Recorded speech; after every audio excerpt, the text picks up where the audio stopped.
Hello guys, I'm Varun. 18 July 2025 அமெரிக்காவின் loss Angeles international ஏர்போர்ட்டில் இருந்து அட்லாண்டா இன்டர்நேஷ்னல் ஏர்போர்ட்டுக்கு போகிறதுக்கு டெல்டா ஏர்லைன்ஸ் ஃப்ளைட் புறப்படுது, டேக் ஆஃப் ஆகுது.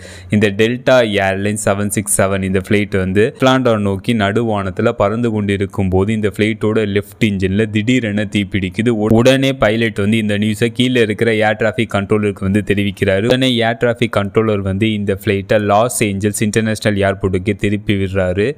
எமர்ஜென்சி சர்வீஸையும் அலர்ட் பண்ணுறாரு. உடனே இந்த ஃப்ளைட் லாஸ் ஏஞ்சல்ஸ் இன்டர்நேஷ்னல் ஏர்போர்ட்லேயே எமர்ஜென்சி லேண்டிங் பண்ணப்படுது. ஃப்ளைட்டோட லெஃப்ட் இன்ஜினில் ஏற்பட்ட ஃபயரையும் ஃபயர் ஃபைட்டர்ஸ் கண்ட்ரோலுக்கு கொண்டு வராங்க. இந்த ஃப்ளைட்டில் இருந்த அனைவரும் இந்த ஃப்ளைட்லேருந்து பத்திரமாக வெளியேற்றப்பட்டிருக்காங்க. இந்த டெல்டா ஏர்லைன்ஸ் 767 இந்த ஃப்ளைட்டோட லெஃப்ட் இன்ஜினில் எதனால் ஃபயர் ஏற்படுச்சு போன்றவற்றை தெரிந்து கொள்வதற்கு ஒரு இன்வெஸ்டிகேஷன் நடத்தப்படும் அப்படின்ட்டு அஃபீஷியல்ஸ் தெரிவிச்சிருக்காங்க. இந்த மாதிரி இன்சிடென்ட் டெல்டா ஏர்லைன்ஸ் ஃப்ளைட்டில் ஏற்பட்டிருக்கு.